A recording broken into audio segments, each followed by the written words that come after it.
ജനങ്ങൾക്കൊപ്പം.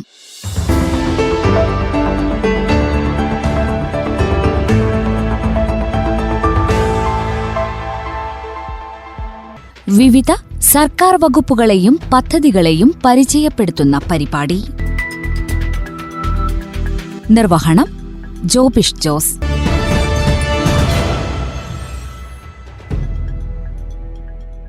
Vigilance and anti corruption bureau.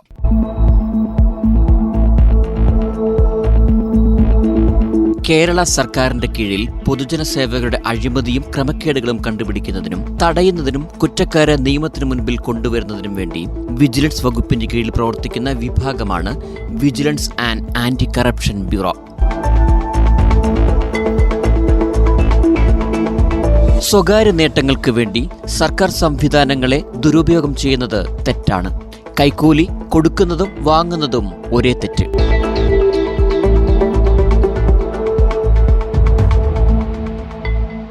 ജനങ്ങൾക്കൊപ്പം എന്ന പരിപാടിയുടെ ഈ അധ്യായത്തിൽ ഇന്ന് വിജിലൻസ് ആൻഡ് ആന്റി കറപ്ഷൻ ബ്യൂറോയുടെ വിവിധ സേവനങ്ങളെപ്പറ്റി കേൾക്കാം.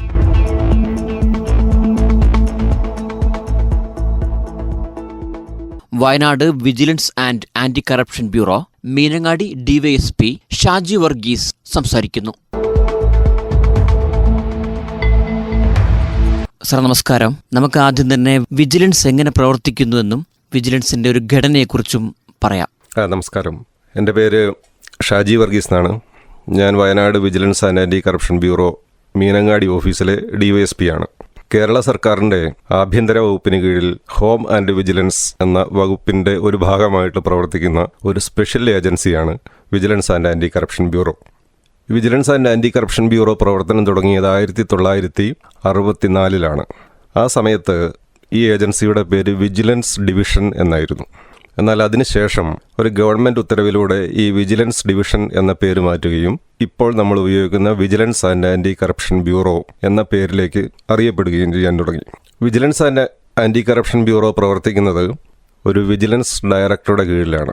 ഈ ഡിപ്പാർട്ട്മെൻറ്റിലെ ഏറ്റവും മുതിർന്ന ഉദ്യോഗസ്ഥൻ പോലീസിലെ DGPക്ക്, അതായത് ഡയറക്ടർ ജനറൽ ഓഫ് പോലീസ് എന്ന തസ്തികയ്ക്ക് തുല്യമായ തസ്തികയിൽ പ്രവർത്തിക്കുന്ന ഒരു ഉദ്യോഗസ്ഥനാണ്. അദ്ദേഹം വിജിലൻസിൽ അറിയപ്പെടുന്നത് വിജിലൻസ് ഡയറക്ടർ എന്നാണ്.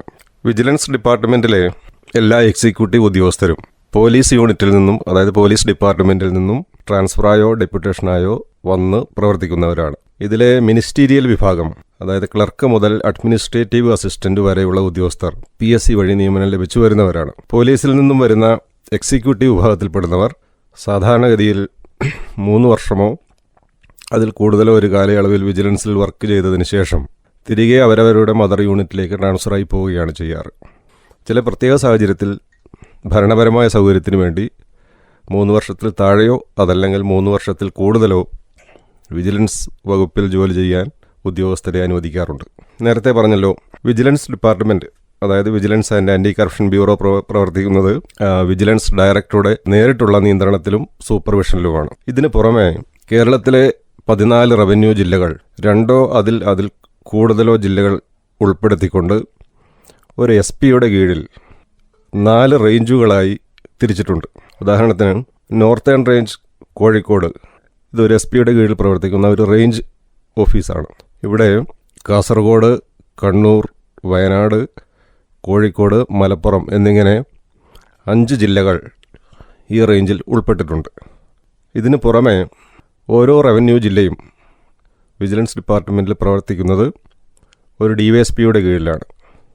ഓരോ ജില്ലയിലും ഒരു വിജിലൻസിന് ഓഫീസ് ഉണ്ടാവും. അത് ഒരു DYSP റാങ്കിലുള്ള ഉദ്യോഗസ്ഥൻ്റെ നിയന്ത്രണത്തിൽ പ്രവർത്തിച്ചു വരുന്നതാണ്. വിജിലൻസ് ഡയറക്ടറേറ്റ് മുതൽ ഓരോ ജില്ലയിലെയും വിജിലൻസ് യൂണിറ്റുകൾ വരെ പോലീസ് സ്റ്റേഷനുകളായി ഗവൺമെൻറ് വിജ്ഞാപനം പുറപ്പെടുവിച്ച് ഡിക്ലെയർ ചെയ്തിട്ടുണ്ട്. അതുകൊണ്ട് തന്നെ വിജിലൻസ് യൂണിറ്റുകളുടെ പ്രവർത്തനം ഒരു പോലീസ് സ്റ്റേഷനിലെ പ്രവർത്തനത്തിന് തുല്യവും ഈക്വലൻറ്റുമാണ്. മുൻപ് പറഞ്ഞതുപോലെ 14 റവന്യൂ ജില്ലകൾക്ക് പുറമെ സെൻസിറ്റീവായ കേസുകൾ അന്വേഷിക്കുന്നതിനും അതുപോലെ പ്രധാനപ്പെട്ട കേസുകൾ അന്വേഷിക്കുന്നതിനുമായി തിരുവനന്തപുരം ആസ്ഥാനമായിട്ട് 2 സ്പെഷ്യൽ ഇൻവെസ്റ്റിഗേഷൻ യൂണിറ്റുകൾ പ്രവർത്തിക്കുന്നുണ്ട്. ഈ 2 യൂണിറ്റുകളും ഓരോ SP-മാരുടെ കീഴിലാണ് പ്രവർത്തിക്കുന്നത്. ഇതും കൂടാതെ പബ്ലിക് സർവൻറ്റിൻ്റെ വരുമാനത്തിൽ കൂടുതൽ സ്വത്ത് സമ്പാദനവുമായി ബന്ധപ്പെട്ട കേസുകൾ അന്വേഷിക്കുന്നതിന് 3 സ്പെഷ്യൽ സെല്ലുകൾ ഓരോ SP-മാരുടെ കീഴിൽ തിരുവനന്തപുരം, എറണാകുളം, കോഴിക്കോട് എന്നിവിടങ്ങളിലും പ്രവർത്തിച്ചു വരുന്നുണ്ട്. ഈ സ്പെഷ്യൽ ഇൻവെസ്റ്റിഗേഷൻ യൂണിറ്റിനും സ്പെഷ്യൽ സെല്ലുകൾക്കും കേരളം മുഴുവൻ അവരുടെ അധികാര പരിധിയിൽപ്പെട്ട സ്ഥലമാണ്. ഏതൊക്കെ തരത്തിലുള്ള കേസുകളാണ് വിജിലൻസ് അന്വേഷിക്കുന്നത്? വിജിലൻസ് അന്വേഷിക്കുന്ന കേസുകൾ ഒരു പൊതുസേവകൻ അഥവാ പബ്ലിക് സർവൻ്റ് നടത്തുന്ന അഴിമതിയുമായി ബന്ധപ്പെട്ട കേസുകളും പൊതുപണത്തിൻ്റെ ദുരുപയോഗം അഥവാ പബ്ലിക് ഫണ്ടിൻ്റെ മിസ്അപ്രോപ്രിയേഷൻ ഇതുമായി ബന്ധപ്പെട്ട പരാതികളും കേസുകളുമാണ് vigilance and anti corruption bureau അന്വേഷിച്ച് ഉത്തരവാദികൾക്കായവർക്കെതിരെ ഉചിതമായ നിയമ നടപടികൾ സ്വീകരിക്കേണ്ടത്. ഏറ്റവും ചുരുക്കി പറഞ്ഞാൽ ഇതാണ്: ഒരു പൊതുസേവകൻ ചെയ്യുന്ന അഴിമതി, പൊതുപണത്തിൻ്റെ ദുരുപയോഗം. അപ്പോൾ ഇത് നമ്മൾ ഈ വിഷയം കൈകാര്യം ചെയ്യുന്നത് 1998 ഇന്ത്യൻ പാർലമെൻറ്റ് പാസാക്കിയ അഴിമതി നിരോധന നിയമം അഥവാ പ്രിവെൻഷൻ ഓഫ് കറപ്ഷൻ ആക്ട് 1988 എന്ന നിയമത്തിൻ്റെ അടിസ്ഥാനത്തിൽ അതിൽ ഉൾപ്പെടുന്ന വകുപ്പുകളും അതോടൊപ്പം ഇന്ത്യൻ പീനൽ കോഡിലെ പ്രസക്തമായ വകുപ്പുകളും കൂടി ഉൾപ്പെടുത്തിയാണ് സാധാരണഗതിയിൽ vigilance and anti corruption bureau കേസുകൾ അന്വേഷിക്കുന്നതും കോടതി മുമ്പാകെ കുറ്റപത്രം സമർപ്പിക്കുന്നതും. സാർ, നമ്മുടെ സർക്കാർ ഓഫീസുകളിലേക്ക് നമ്മൾ കയറി ചെല്ലുമ്പം ഒരു ബോർഡ് എല്ലാ സർക്കാർ ഓഫീസുകളിലും കാണാം. ചില ബോർഡുകൾ തുരുമ്പെടുത്ത ബോർഡുകളാണ്, ചിലത് പുതിയ കാലത്തിനനുസൃതമായി മാറ്റിയിട്ടുണ്ട്. പണമോ പാരിതോഷികമോ ആവശ്യപ്പെടരുത്, കോൺടാക്ട് ചെയ്യേണ്ട കാര്യങ്ങൾ, അങ്ങനെ ഒരു അറിയിപ്പായിട്ട് വെച്ചിട്ടുണ്ട്. ഈ ഒരു ബോർഡിന് ശരിക്കും എത്ര കാലത്തെ പഴക്കമുണ്ട്? ഈ ബോർഡിൻ്റെ പിറവിക്ക് പിന്നിലുള്ള യാഥാർത്ഥ്യം എന്താണ്? ഓരോ ഗവൺമെൻറ് ഓഫീസുകളിലും ഈ പറഞ്ഞതുപോലെയുള്ള ഒരു ബോർഡ് സ്ഥാപിക്കണമെന്നത് സർക്കാരിൻ്റെ നിർദ്ദേശപ്രകാരമാണ്. അതായത് പൊതുജനങ്ങളിൽ അഴിമതിക്കെതിരെയുള്ള അവബോധം സൃഷ്ടിക്കുക എന്നതിനെ സംബന്ധിച്ച് അവർക്കുള്ള പരാതികൾ ബോധിപ്പിക്കുന്നതിന് വേണ്ടിയിട്ട് അവർ ഒരു സർക്കാർ ഓഫീസിൽ ചെല്ലുന്ന സമയത്ത് അവിടെയുള്ള ഏതെങ്കിലും ഒരു ജീവനക്കാരൻ, ഒരു ഉദ്യോഗസ്ഥൻ, അവർക്ക് ന്യായമായിട്ടും ആ ഓഫീസിൽ നിന്ന് ലഭിക്കേണ്ട ഒരു സേവനത്തിന് പണമോ മറ്റ് പാരിതോഷികമോ ചോദിക്കുകയാണെങ്കിൽ അത് കുറ്റകരമാണെന്നും ആ കാര്യം വിജിലൻസ് ഓഫീസിൽ അറിയിക്കണമെന്നും ഉള്ള ഒരു അവബോധം പൊതുജനങ്ങളിൽ സൃഷ്ടിക്കുന്നതിന് വേണ്ടിയിട്ടാണ് എല്ലാ ഗവൺമെൻറ് ഓഫീസുകളിലും ഇപ്രകാരമുള്ള ഒരു ബോർഡ് സ്ഥാപിച്ചിട്ടുള്ളതും അതിൽ ആ ബന്ധപ്പെട്ട വിജിലൻസ് ഓഫീസിൻ്റെ ഫോൺ നമ്പർ അടക്കം പ്രദർശിപ്പിച്ചിട്ടുള്ളതും. ഏതൊരു പൊതുജനത്തിനും ഇപ്രകാരമുള്ള ഏതെങ്കിലും ഒരു സംഭവത്തിൻ്റെ അടിസ്ഥാനത്തിൽ ഈ ബോർഡിൽ കാണുന്ന നമ്പറിൽ വിളിച്ച് പരാതിപ്പെടാവുന്നതും അതിന് ഉചിതമായ നടപടികൾ സ്വീകരിക്കാവുന്നതുമാണ്. സാധാരണ നമ്മുടെ നാട്ടിൽ പലരും പറയാറുണ്ട്, ഏതെങ്കിലും ഒരു സർക്കാർ ഉദ്യോഗസ്ഥന് കാര്യം നടക്കണമെങ്കിൽ എന്തെങ്കിലും കൊടുത്താൽ അത് കാര്യം നടക്കും, ഇത്ര ബുദ്ധിമുട്ടിക്കില്ല, ഇത്ര നിയമപ്രശ്നങ്ങളും വരില്ല എന്ന് പറയാറുണ്ട്. ചില ആളുകൾ ചെറിയ കൈക്കൂലി മുതൽ വലിയ കൈക്കൂലി വരെ കൊടുത്ത് ആളുകളെ സ്വാധീനിച്ച് വെച്ചിട്ടുണ്ട്. എന്നാൽ സാധാരണക്കാരായ ആളുകൾ പലപ്പോഴും ഇതിന് ബുദ്ധിമുട്ട് അനുഭവിക്കുമ്പോൾ തന്നെ അവരെ എങ്ങനെയെങ്കിലുമൊക്കെ കാര്യം വേഗത്തിൽ നടക്കുന്ന ഒരു ലാഭകരമായി കണക്കാക്കി കൈക്കൂലിലേക്ക് പോകുന്നുണ്ട്. യഥാർത്ഥത്തിൽ കൈക്കൂലി സമൂഹത്തിനുണ്ടാക്കുന്നൊരു തിന്മ എന്താണ്? അതായത് അഴിമതി എന്നത് സമൂഹത്തിലുള്ള ഒരു ക്യാൻസറാണെന്നും അത് എത്രയും പെട്ടെന്ന് അതിൻ്റെ അതേ ഗൗരവം കണക്കിലെടുത്ത് നിർമ്മാർജ്ജനം ചെയ്യേണ്ടതാണെന്നും നമ്മുടെ പരമോന്നത കോടതിയായ ബഹുമാനപ്പെട്ട സുപ്രീം കോടതി പല വിധിന്യായങ്ങളിലും പ്രസ്താവിച്ചിട്ടുണ്ട്. അതുമാത്രവുമല്ല, ട്രാൻസ്പെറൻസി ഇൻ്റർനാഷണൽ എന്ന് പറഞ്ഞ ഒരു NGO അവരുടെ മെമ്പർമാരായിട്ടുള്ള 178 രാജ്യങ്ങളിലെ അഴിമതിയുമായി ബന്ധപ്പെട്ട കണക്കുകൾ ശേഖരിക്കുകയും പഠനം നടത്തുകയും അതിനൊരു സ്റ്റാറ്റിസ്റ്റിക്സ് തയ്യാറാക്കുകയും അംഗരാജ്യങ്ങൾക്ക് അതിൻ്റെ കോപ്പി വിതരണം ചെയ്യുകയൊക്കെ എല്ലാ വർഷങ്ങളിലും ചെയ്യാറുണ്ട്. അപ്പോൾ ഈ വർഷം ട്രാൻസ്പെറൻസി ഇൻ്റർനാഷണലിൻ്റെ മുദ്രാവാക്യം corruption is A crime against the nation എന്നാണ്. അതായത് അഴിമതി എന്നത് രാജ്യത്തിനെതിരെയുള്ള ഒരു കുറ്റകൃത്യമായിട്ടാണ് ട്രാൻസ്പെറൻസി ഇൻ്റർനാഷണൽ അവരുടെ അംഗരാജ്യങ്ങൾക്ക് ഉള്ള ഒരു സന്ദേശമായിട്ട് പറയുന്നത്. അപ്പോൾ അതിൽ നിന്ന് തന്നെ നമുക്കറിയാം ഈ അഴിമതി സമൂഹത്തിൽ എത്രത്തോളം രൂഢമൂലമാണെന്നും അത് സമൂഹത്തിൻ്റെ പ്രവർത്തനങ്ങളെ എത്രത്തോളം വിപരീത ദിശയിൽ ബാധിക്കുന്നുണ്ടെന്നും നമുക്ക് പറയാൻ കഴിയുന്നതാണ്. ഒരു സർക്കാർ ഉദ്യോഗസ്ഥൻ അല്ലെങ്കിൽ ഒരു വകുപ്പിൽ നിന്ന് തുടർച്ചയായിട്ട് കൈക്കൂലി ആവശ്യപ്പെടുകയും അദ്ദേഹം അത് കൊടുക്കാൻ വിധേയപ്പെടുകയും ചെയ്യുന്നൊരു ഘട്ടത്തിൽ അദ്ദേഹത്തിന് തോന്നുകയാണ് ഇത് വിജിലൻസിനെ ഈ കാര്യം ധരിപ്പിക്കാൻ. കാരണം നമ്മുടെ രാജ്യത്ത് നിയമവ്യവസ്ഥയുണ്ട്, ഇത്രമാത്രം ശക്തമായൊരു വിജിലൻസ് സംവിധാനങ്ങളുണ്ട്, അതുകൊണ്ട് അവരെ ആശ്രയിക്കാം എന്ന് തോന്നുമ്പോൾ അവർ ആദ്യഘട്ടത്തിൽ ചെയ്യേണ്ട ഒരു നടപടി എന്താണ്?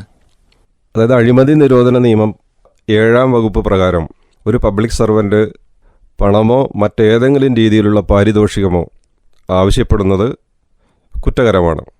അതുപോലെ വകുപ്പ് 8 പറയുന്നത് പണമോ മറ്റ് പാരിതോഷികമോ ഏതെങ്കിലും ഒരു പൊതുസേവകന് നൽകുന്നതും കുറ്റകരമാണ്. അതായത് പണം ആവശ്യപ്പെടുന്നതും പണം നൽകുന്നതും കുറ്റകരമാണ്. ഏതെങ്കിലും ഒരു പബ്ലിക് സർവൻ്റ്, ഒരു പൊതുസേവകൻ നിയമപരമായി പൊതുജനത്തിന് ലഭിക്കേണ്ട ഒരു സേവനം നൽകുന്നതിന് പണമോ മറ്റു പാരിതോഷികമോ ആവശ്യപ്പെടുകയാണെങ്കിൽ ആദ്യമേ ചെയ്യേണ്ട കാര്യം അതാത് ജില്ലകളിലുള്ള വിജിലൻസ് ആൻഡ് ആൻറ്റി കറപ്ഷൻ ബ്യൂറോയിൽ ഒരു പരാതി സമർപ്പിക്കുക എന്നതാണ്. അത് നേരിട്ട് പരാതി എഴുതി തയ്യാറാക്കി കൊടുക്കണമെന്നോ അതല്ലെങ്കിൽ നേരിട്ട് വിജിലൻസ് ഓഫീസിൽ വന്ന് കൊടുക്കണമെന്നോ യാതൊരു നിർബന്ധവുമില്ല. അതിന് പകരം vigilance and anti corruption bureau പൊതുജനങ്ങളുടെ സൗകര്യാർത്ഥം ടോൾ ഫ്രീ നമ്പർ ഏർപ്പാട് ചെയ്തിട്ടുണ്ട്. അതിൻ്റെ ടോൾ ഫ്രീ നമ്പർ 1064 എന്നതാണ്. ഈ 1064 എന്ന ഈ ടോൾ ഫ്രീ നമ്പറിൽ വിളിക്കുകയാണെങ്കിൽ ഇത് തിരുവനന്തപുരത്ത് വിജിലൻസിൻ്റെ ഹെഡ് ഓഫീസിലായിരിക്കും ആ കോൾ അറ്റൻഡ് ചെയ്യുന്നത്. പൊതുജനങ്ങൾക്ക് പറയാനുള്ള ഏതൊരു പരാതിയും വളരെ രഹസ്യ സ്വഭാവത്തോടുകൂടി സൂക്ഷിക്കുകയും അതിന് ബന്ധപ്പെട്ട വിജിലൻസ് ഓഫീസുകളിൽ, ബന്ധപ്പെട്ട ജില്ലാ ഓഫീസുകളിൽ അതിന് ഉചിതമായ നടപടിയെടുക്കുന്നതിന് ഡയറക്ടറേറ്റിൽ നിന്നും നിർദ്ദേശം നൽകുന്നതുമാണ്. ഇതുകൂടാതെ ഒരു ടോൾ ഫ്രീ നമ്പറായ ഒരു മൊബൈൽ നമ്പറും കൂടി vigilance and anti corruption bureau പൊതുജനങ്ങളുടെ സൗകര്യാർത്ഥം തയ്യാറാക്കിയിട്ടുണ്ട്. ആ നമ്പർ 9447 78 91 00 എന്നതാണ്. അപ്പോൾ ഈ 1064 എന്ന നമ്പറിലോ ഞാൻ രണ്ടാമത് പറഞ്ഞ മൊബൈൽ നമ്പറിലോ അഴിമതിയുമായി ബന്ധപ്പെട്ടിട്ടുള്ള ഏതൊരു സാഹചര്യവും ഏതൊരു സന്ദർഭവും പൊതുജനങ്ങളുടെ ശ്രദ്ധയിൽപ്പെടുകയാണെങ്കിൽ അത് വിജിലൻസ് ആൻഡ് ആൻറ്റി കറപ്ഷൻ ബ്യൂറോയെ ഒരു ചെലവുമില്ലാതെ ധരിപ്പിക്കുന്നതിനും സമയബന്ധിതമായ നടപടിയെടുക്കുന്നതിനും പൊതുജനങ്ങൾക്ക് സാധിക്കാവുന്നതാണ്. ഒരു പൊതുസേവകൻ കൈക്കൂലിയായി വാങ്ങുന്ന നോട്ടുകെട്ടുകളും അദ്ദേഹത്തിന്റെ കൈയും വിജിലൻസിന്റെ സമക്ഷം പിങ്ക് നിറമാകുന്നത് വീഡിയോകളിലും സിനിമകളിലും കണ്ടിട്ടുണ്ട്. എന്താണ് ഈ പിങ്ക് നിറത്തിന്റെ പിന്നിലെ യാഥാർത്ഥ്യം? Vigilance and anti corruption bureau അനുവർത്തിച്ചു വരുന്ന ഒരു നടപടിക്രമത്തിൻ്റെ ഭാഗമായിട്ടാണ് നമ്മൾ ഈ സിനിമയിലും മറ്റും കാണുന്ന ഈ നോട്ടുകൾ കൊടുക്കുമ്പോൾ അതിൻ്റെ ഒരു പ്രൊസീജിയറിൻ്റെ ഭാഗമായിട്ട് അതിൻ്റെ കളർ വ്യത്യാസം ഉണ്ടാവുകയൊക്കെ ചെയ്യുന്നത്. അത് ഏതെങ്കിലും ഒരു പൊതുസേവകൻ ഒരു മറ്റൊരാളിൽ നിന്ന് ഒരു സേവനം ചെയ്തു കൊടുക്കുന്നതിന് കൈക്കൂലിയായിട്ട് പണം ആവശ്യപ്പെടുകയാണെങ്കിൽ ഈ പരാതിക്കാരൻ വിജിലൻസ് ആൻഡ് ആൻറ്റി കറപ്ഷൻ ബ്യൂറോയുടെ ഓഫീസിൽ വരികയും എത്ര രൂപയാണോ ആവശ്യപ്പെട്ടത് ആ പണം കൊണ്ടുവരികയും ഈ പരാതിക്കാരൻ്റെ പരാതി രജിസ്റ്റർ ചെയ്ത് ഒരു FIR രജിസ്റ്റർ ചെയ്തതിന് ശേഷം അതിൻ്റെ തുടർ നടപടികളുടെ ഭാഗമായിട്ട് ഈ കറൻസി നോട്ടുകളിൽ ഫിനോഫ്തലിൻ പൗഡർ പുരട്ടി ഈ പരാതിക്കാരനെ തന്നെ തിരിച്ചേൽപ്പിക്കും. ഈ പൊതുസേവകൻ ആരാണോ കൈക്കൂലി ആവശ്യപ്പെട്ടത് അയാൾ വീണ്ടും കൈക്കൂലി ആവശ്യപ്പെടുകയാണെങ്കിൽ മാത്രം കൊടുക്കണം എന്ന് നിർദ്ദേശിച്ചുകൊണ്ട് ഈ ആവശ്യപ്പെട്ട തുക ഫിനോഫ്തലിൻ പൗഡർ പുരട്ടിയതിന് ശേഷം അയാളെ തന്നെ പരാതിക്കാരനെ തിരിച്ചേൽപ്പിക്കും. ഈ ഫിനോഫ്തലിൻ പൗഡർ പുരട്ടിയ കറൻസി നോട്ടുകൾ സോഡിയം കാർബണേറ്റ് ലായനിയുമായി കോണ്ടാക്റ്റ് വരികയാണെങ്കിൽ അല്ലെങ്കിൽ നമ്മൾ സോഡിയം കാർബണേറ്റ് ലായനിയിൽ ആ നോട്ടുകൾ മുക്കുകയാണെങ്കിൽ ആ ലായനി പുരണ്ട അത്രയും ഭാഗം പിങ്ക് കളറായി മാറുന്നത് കാണാം. അപ്പോൾ ഈ നോട്ട് ആരെല്ലാം കൈകൊണ്ട് സ്പർശിച്ചിട്ടുണ്ടോ, ഏതെല്ലാം ഭാഗങ്ങളിലാണോ ഈ നോട്ട് വച്ചേക്കുന്നത് ആ ഭാഗങ്ങളിലെല്ലാം നമ്മൾ സോഡിയം കാർബണേറ്റ് ലായനി കോണ്ടാക്റ്റ് ചെയ്യുകയാണെങ്കിൽ അവിടെയെല്ലാം ഈ പിങ്ക് നിറം വരുന്നത് കാണാം. ഇത് ഒരു പൊതുസേവകൻ കൈക്കൂലി വാങ്ങി എന്നത് കോടതി മുമ്പാകെ കൺക്ലൂസീവായിട്ട് സംശയലേശമെന്യെ തെളിയിക്കുന്നതിന് വേണ്ടിയിട്ട് വിജിലൻസ് അനുവർത്തിച്ചു വരുന്ന ഒരു മാർഗമാണത്. കൈക്കൂലി എങ്ങനെ നമുക്കൊന്ന് ഡിഫൈൻ ചെയ്യാം? അത് നിയമത്തെ മറികടക്കാനുള്ള മനുഷ്യൻ്റെ വ്യഗ്രതയാണോ അതോ നിയമത്തിൻ്റെ സങ്കീർണതയാണോ ഈ കൈക്കൂലിയിലേക്ക് എത്തിപ്പെടുന്നത്? കൈക്കൂലി കൊടുക്കുന്നത് സാധാരണഗതിയിൽ 2 തരത്തിലായിട്ട് കാണപ്പെടാവുന്നതാണ്. ഒന്ന്, ഒരാൾക്ക് നിയമവിരുദ്ധമായി ഒരു സർവീസ് ലഭിക്കുന്നതിന് വേണ്ടിയിട്ട് ആ സർവീസ് അനുവദിക്കാൻ ഉത്തരവാദിത്തപ്പെട്ട സർക്കാർ ഉദ്യോഗസ്ഥനെ ഇയാൾ സമീപിക്കുകയും കൈക്കൂലി അല്ലെങ്കിൽ പണം അങ്ങോട്ട് ഓഫർ ചെയ്തിട്ട് സർവീസ് മേടിച്ചെടുക്കുകയും ചെയ്യും. ഇതിൽ 2 കക്ഷികൾക്കും പരാതിയില്ല. ഇത് അഴിമതിയുടെ ഒരു ഭാഗം തന്നെയാണ്. ഈ പണം വാങ്ങുന്നവനും പരാതിയില്ല, പണം കൊടുക്കുന്നയാൾക്കും പരാതിയില്ല. രണ്ടാമത്തെ സ്റ്റേജ്, നിയമപരമായിട്ട് കിട്ടേണ്ട ഒരു സേവനം ഒരു സർക്കാർ ഓഫീസിൽ നിന്നും ലഭിക്കാതെ വരികയും അത്തരം ഒരു സേവനം ലഭിക്കുന്നതിന് കൈക്കൂലി ആവശ്യപ്പെടുകയും ചെയ്യുമ്പോൾ ഈ ആരോടാണോ കൈക്കൂലി ആവശ്യപ്പെട്ടത് അദ്ദേഹത്തിന് നിയമപരമായി ലഭിക്കേണ്ട ഒരു സർവീസ് ആണെങ്കിൽ കൈക്കൂലി കൊടുക്കാൻ അദ്ദേഹം തയ്യാറാകാതിരിക്കുകയും ആ കാര്യം വിജിലൻസ് ആൻഡ് ആൻറ്റി കറപ്ഷൻ ബ്യൂറോയിൽ പരാതിപ്പെടുകയും ചെയ്യുന്നതിൻ്റെ അടിസ്ഥാനത്തിലാണ് രണ്ടാമത് നമ്മൾ നിയമപരമായ നടപടി ഈ കാര്യത്തിൽ സ്വീകരിക്കുന്നത്. അതുകൊണ്ട് ഏറ്റവും ജെനുവിനായിട്ടുള്ള പരാതികൾ മാത്രം വിജിലൻസ് ആൻഡ് ആൻറ്റി കറപ്ഷൻ ബ്യൂറോയുടെ ഓഫീസിൽ പരാതികളായി എത്തുകയും അതിൻ്റെ കേസ് രജിസ്റ്റർ ചെയ്യുകയും മറ്റ് തുടർ നടപടികൾ സ്വീകരിക്കുകയുമാണ് സാധാരണ ചെയ്യാറ്. പണമോ പാരിതോഷികങ്ങളോ എന്നാണ്. ഏതൊക്കെ വരും ഇതിൽ കൈക്കൂലിയായിട്ട്? പാരിതോഷികം എന്നത് പണമോ കറൻസി നോട്ടുകളോ മാത്രമായിരിക്കണം എന്ന് യാതൊരു നിർബന്ധവുമില്ല. ഏത് രീതിയിലുള്ള പാരിതോഷികവും അത് കൈക്കൂലിയുടെ, അഴിമതിയുടെ പരിധിയിൽ വരുന്നത് തന്നെയാണ്. അതുകൊണ്ട് പണം കൊടുക്കുന്നത് മാത്രമാണ് കൈക്കൂലി എന്ന് നമ്മൾ തെറ്റിദ്ധരിക്കേണ്ട ആവശ്യമില്ല. പണത്തിന് പകരം മൂല്യവത്തായിട്ടുള്ള മറ്റേത് രീതിയിലുള്ള സമ്മാനങ്ങളും ഗ്രാറ്റിഫിക്കേഷൻ അത് കൈക്കൂലിയുടെ പരിധിയിൽ വരുന്നത് തന്നെയാണ്. ഈ കാര്യത്തിലൊരു വ്യക്തത വരുത്തേണ്ടതുണ്ടെന്ന് തോന്നുന്നു. കാരണം ഓരോ വകുപ്പും സേവനങ്ങൾക്ക് നിശ്ചയിച്ചിട്ടുള്ള ഫീസുണ്ട്.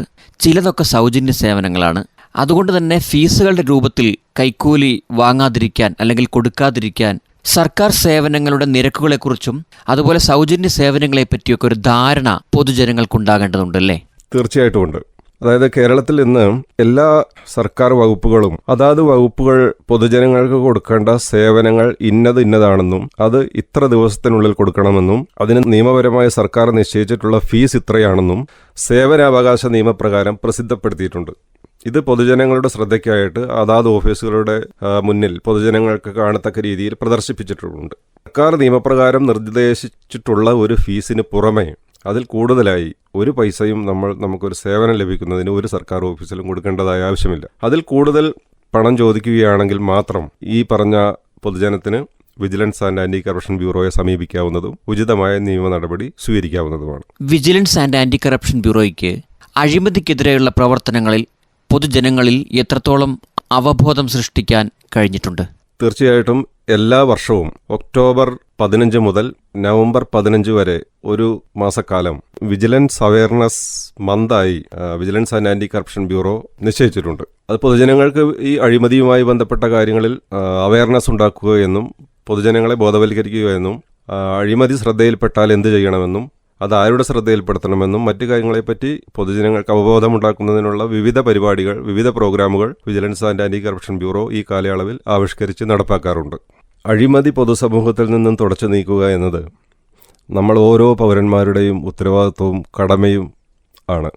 ഇതിൻ്റെ ഭാഗമായി ഏതൊരു പൗരനും നമ്മുടെ സമൂഹത്തിൽ അഴിമതി നടക്കുന്നതായി ശ്രദ്ധയിൽപ്പെട്ട് കഴിഞ്ഞാൽ ഞാൻ മുൻപ് പറഞ്ഞ ടോൾ ഫ്രീ നമ്പറിലോ അതായത് വിജിലൻസ് ഓഫീസുകളിൽ നേരിട്ടോ പരാതിപ്പെടാവുന്നതും അതിന് ഉചിതമായ നിയമ നടപടി സ്വീകരിക്കാൻ ആവശ്യപ്പെടാവുന്നതുമാണ്.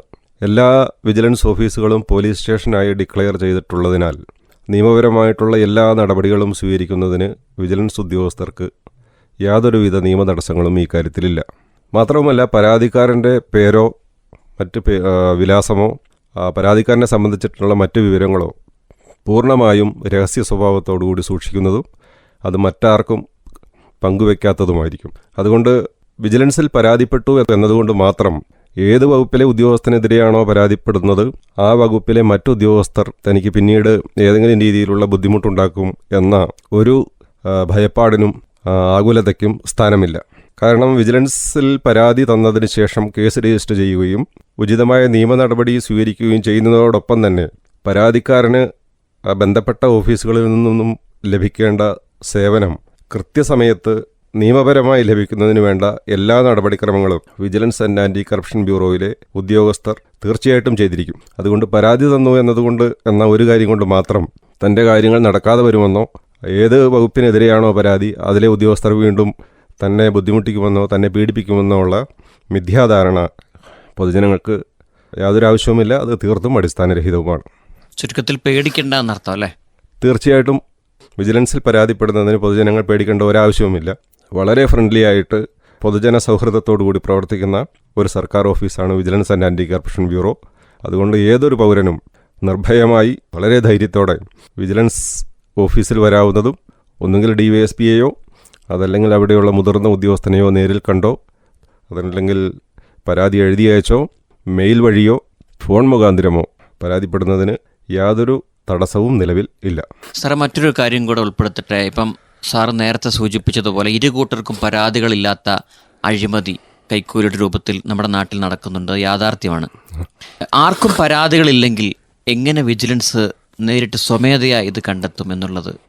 അതായത് അഴിമതി നടക്കുന്നതുമായി ബന്ധപ്പെട്ട് വിജിലൻസിൻ്റെ നടപടിക്രമങ്ങളിൽ പ്രധാനപ്പെട്ട ഒരു കാര്യം സ്വമേധയാ നടപടിയെടുക്കുക അഥവാ സുവമോട്ടോ ആയി അഴിമതിയെപ്പറ്റി അന്വേഷിക്കുക എന്നതാണ്.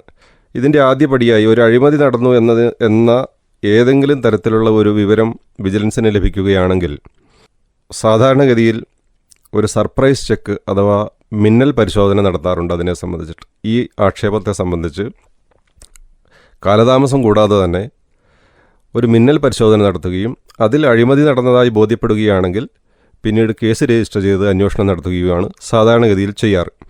അതുകൊണ്ട് പരാതിക്കാരൻ ഇല്ല എന്ന ഒരു കാരണം കൊണ്ട് മാത്രം അഴിമതി നടന്നു എന്ന ഒരു വിവരമുണ്ടെങ്കിൽ അതിൽ നടപടിയെടുക്കാതിരിക്കുന്നില്ല. വിജിലൻസിലെ ഉദ്യോഗസ്ഥർ സുവമോട്ടോ ആയി തന്നെ സ്വമേധയാ പരിശോധന നടത്തുകയും അതിൽ ആവശ്യമായ നിയമ നടപടി സ്വീകരിക്കുകയും ചെയ്യാറുണ്ട്.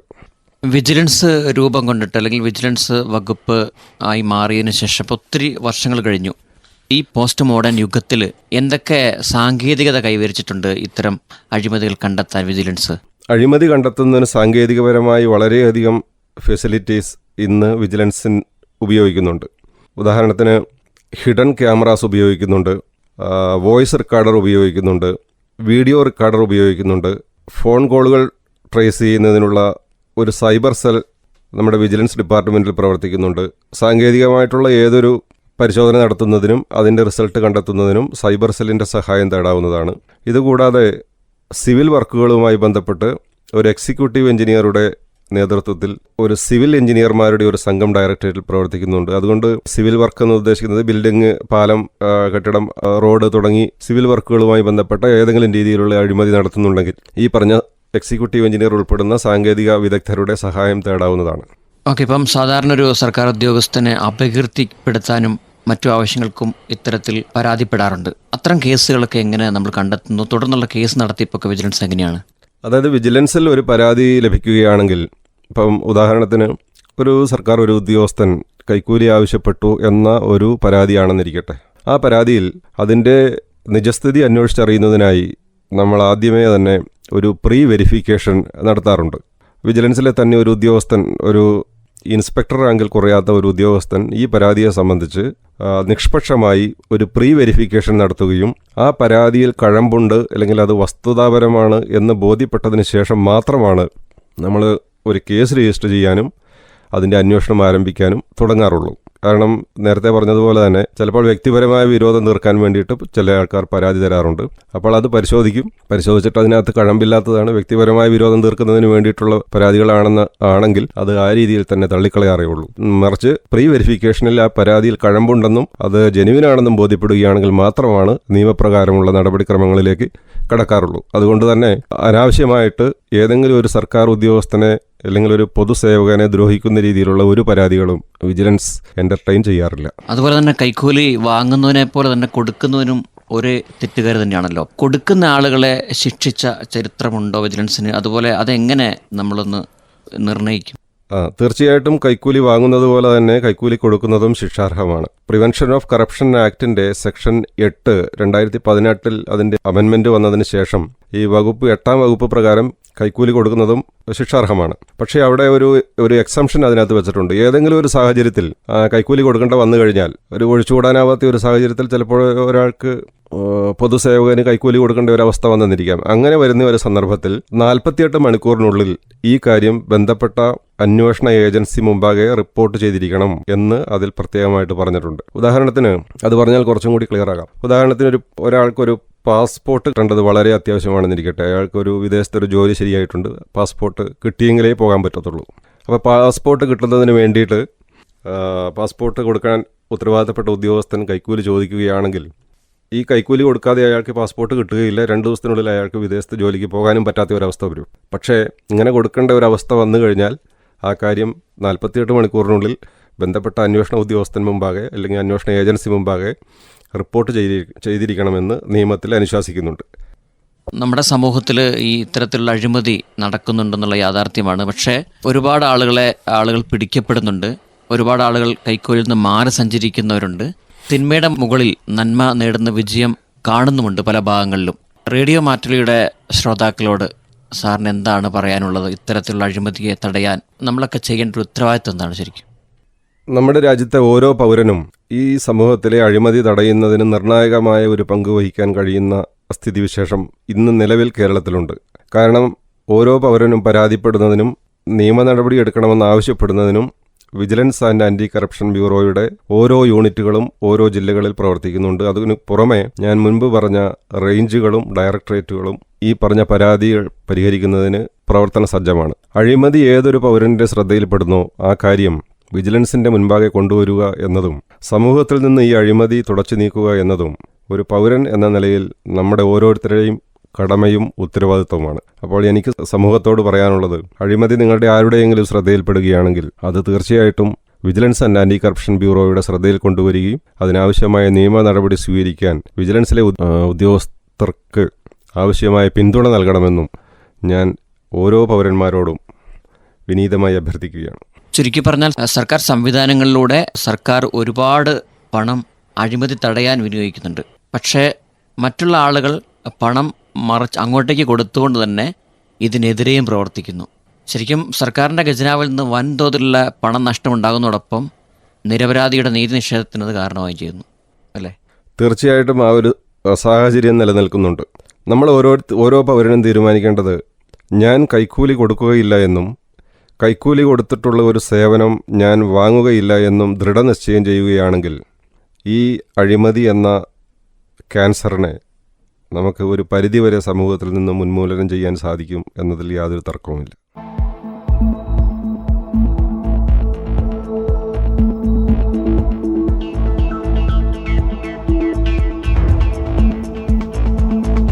വിജിലൻസ് ആൻഡ് ആൻറ്റി കറപ്ഷൻ ബ്യൂറോയുടെ വിവിധ പ്രവർത്തനങ്ങളെപ്പറ്റി വിശദമായി, സേവനങ്ങളെപ്പറ്റി വളരെ ഭംഗിയായി സംസാരിച്ചതിന് നന്ദി. ഈ പരിപാടിയിൽ സംസാരിച്ചത് Wayanad vigilance and anti corruption bureau Meenangadi DYSP Shaji Varghese. അഴിമതിക്കെതിരെ പോരാടാനും കൈക്കൂലി കൊടുക്കാതിരിക്കാനും വാങ്ങാതിരിക്കാനും നമുക്ക് ഓരോരുത്തർക്കും തീരുമാനമെടുക്കാം. ഈ വിഷയത്തിലുള്ള പരിപാടി ഇവിടെ പൂർണ്ണമാകുന്നു. മറ്റൊരു സർക്കാർ വകുപ്പിന്റെ പദ്ധതികളുമായി വീണ്ടും കാണാം. നന്ദി. എന്നും ജനങ്ങൾക്കൊപ്പം.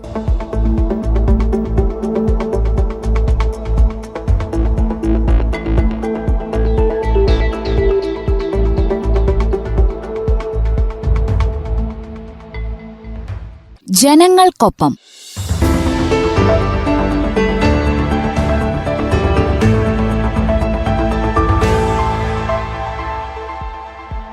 വിവിധ സർക്കാർ വകുപ്പുകളെയും പദ്ധതികളെയും പരിചയപ്പെടുത്തുന്ന പരിപാടി. നിർവഹണം ജോബിഷ് ജോസ്.